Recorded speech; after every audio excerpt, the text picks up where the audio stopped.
In this video, I'll show proof of actual stablecoin yields my students are generating right now, promise to explain exactly how this works without technical jargon, and give you a step-by-step plan to implement this yourself with minimal risk. This is the approach I recommend to anyone who's new to DeFi or concerned about volatility. First, let's understand what stablecoins are cryptocurrencies that are designed to maintain a stable value, typically pegged to 1 USD. Unlike Bitcoin or Ethereum, which can fluctuate 10% in a single day, stablecoins aim to stay at exactly $1, making them the perfect bridge between traditional finance and the crypto world. There are a few major types of stablecoins.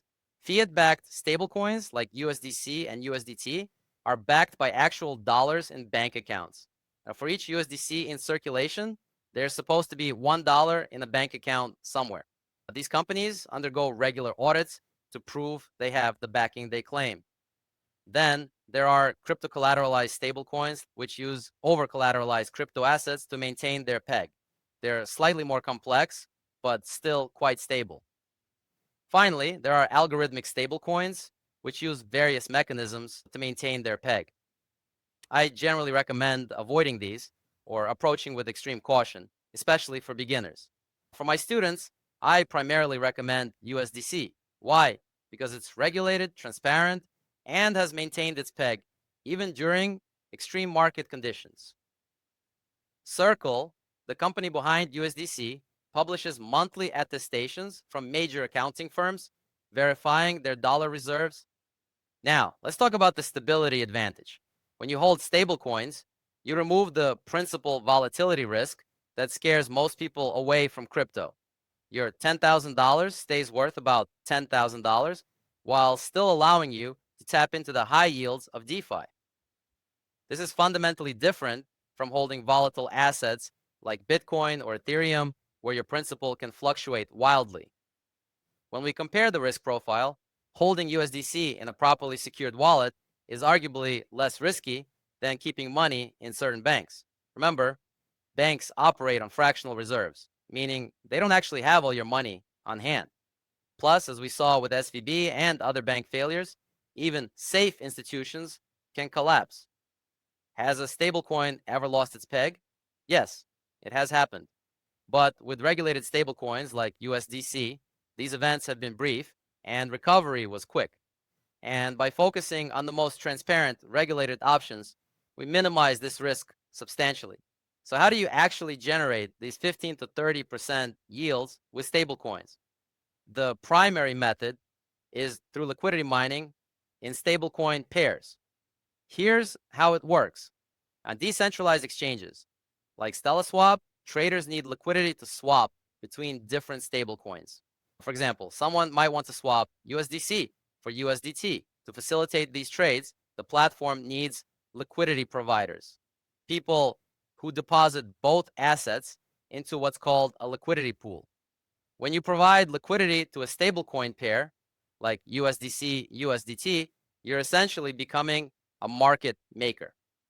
Every time someone makes a trade using that pool, they pay a small fee, usually around 0.3% of the trade. As a liquidity provider, you earn a portion of these fees proportional to your share of the pool. But that's not all. Platforms like StellaSwap also offer additional rewards in the form of their native tokens to incentivize liquidity providers. These rewards can significantly boost your overall yield. Let me show you real numbers from my dashboard right now. This is a USDC USDT pool on StellaSwap that's currently generating around 18% APY. Breaking it down, about 8% comes from trading fees and 10% from platform incentives. What does this mean in practical terms? If you deploy $10,000 into this pool, you'd be generating approximately $150 per month in passive income. That's $1,800 per year just for providing liquidity compared to the $100 you'd get from a 1% bank account. Why are these yields so much higher than what banks offer? It's simple. Disintermediation. In traditional finance, banks act as the middlemen, taking a massive cut of the profits generated from your deposits. In DeFi, smart contracts eliminate these middlemen, allowing you to capture the full value of your capital. Plus, these systems run 24/7 with minimal overhead, creating significant efficiency gains. Now, I'm not going to tell you this is completely risk-free, but I want to be transparent about the specific risks and how to mitigate them. First, there's smart contract risk. All DeFi protocols run in code, and code can have bugs or vulnerabilities. And this is why I only recommend platforms that have undergone multiple professional audits. Stella Swap, for instance, has had 4 independent audits plus a $250,000 bug bounty program that no one has been able to claim. Second, there's stablecoin depeg risk. While rare with top stablecoins, it's possible for a stablecoin to temporarily lose its peg to the dollar. This is why I primarily recommend USDC for its regulatory compliance and transparency. Third, there's platform risk. The protocol itself could face issues or exploits. To mitigate this, I evaluate platforms based on their security track record, total value locked, TVL, and team reputation. Here's my 4-point vetting system for stablecoin pools. Multiple security audits from reputable firms. Significant TVL, over $10 million, indicating community trust, team transparency, and track record. Longevity through bear markets. For additional protection, I always recommend using a hardware wallet like Ledger or Trezor. These physical devices keep your private keys offline, dramatically reducing the risk of hacking. Another key strategy is diversification. Even with stablecoins, I recommend spreading your capital across multiple pools and potentially multiple platforms. And this way, no single point of failure can affect all of your investment. Let me walk you through the actual implementation process step by step. First, you need to acquire stablecoins. The safest way is through a regulated exchange like Coinbase or Kraken. You can purchase USDC directly with USD at a 1-to-1 ratio with no fees on Coinbase.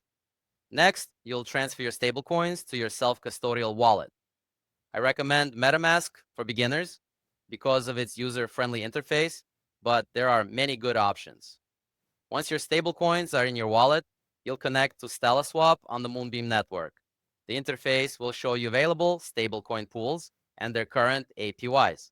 Let me show you what this looks like in practice. Here's the Stella Swap interface. You can see the stablecoin pools right here, along with their current yields.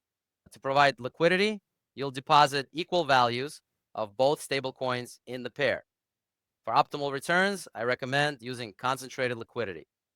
Since stablecoins maintain their peg, you can set a very tight price range, typically between $0.99 and $1.01, which maximizes your capital efficiency and therefore your yields.